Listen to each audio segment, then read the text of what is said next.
vétiver, que ça.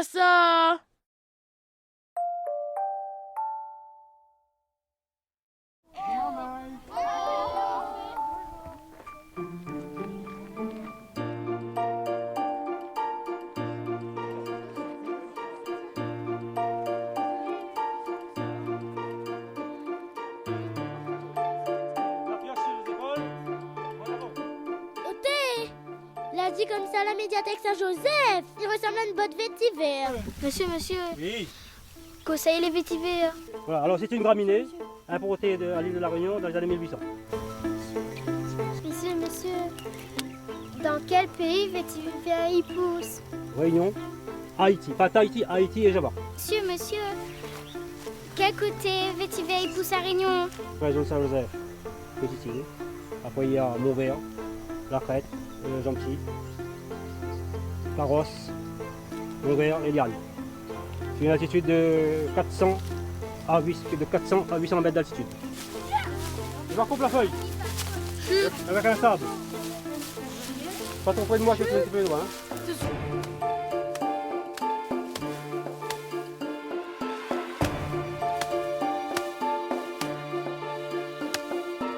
Voilà. Une fois coupé.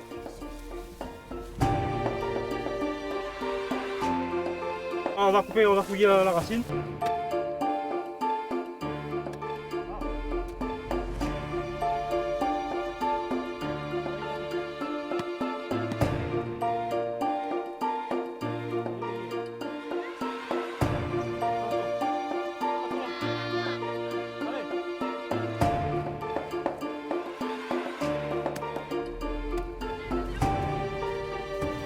La tactique, c'est beau.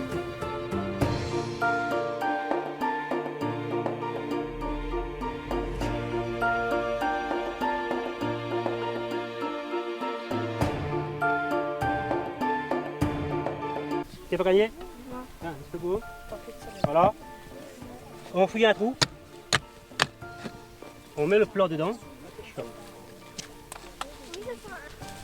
Voilà. Ah, c'est bon, on va refaire après. Et c'est tous les ans qu'il faut le vétiver. Hein.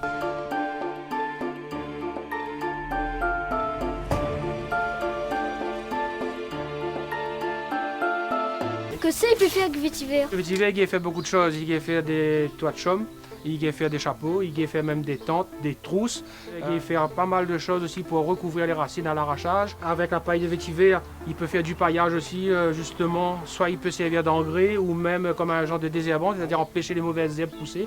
Donc il peut faire de tas de choses, Et ensuite, ça c'est la paille, mais avec les racines ont plein de vertus. Les racines, c'est la première chose qu'il fait avec les racines, c'est de l'essence. L'essence vétiver, il appelle ça, l'huile essentielle. C'est l'essence-là, il sert pour mettre dans tous les parfums au monde. Ça, la Réunion l'est considérée comme la meilleure au monde et pour l'instant, irremplaçable. Il peut faire aussi des petits fagots pour mettre dans les armoires pour empêcher les mites, les cancrelats, tout ça à venir dans les armoires. C'est des gars, je veux dire, ils désinfectent l'armoire, ils sont bons. Et ça, c'est les principales choses. Et je pense que là, on a déjà assez de affaires pour tout voir quoi il fait avec le vétiver. Comment faire toi avec vétiver, monsieur? Démonstration. Voilà. Il fait là-haut, c'est moi à l'honneur. Alors, pour la botte, et c'est pareil pour le drone, on y refait pareil.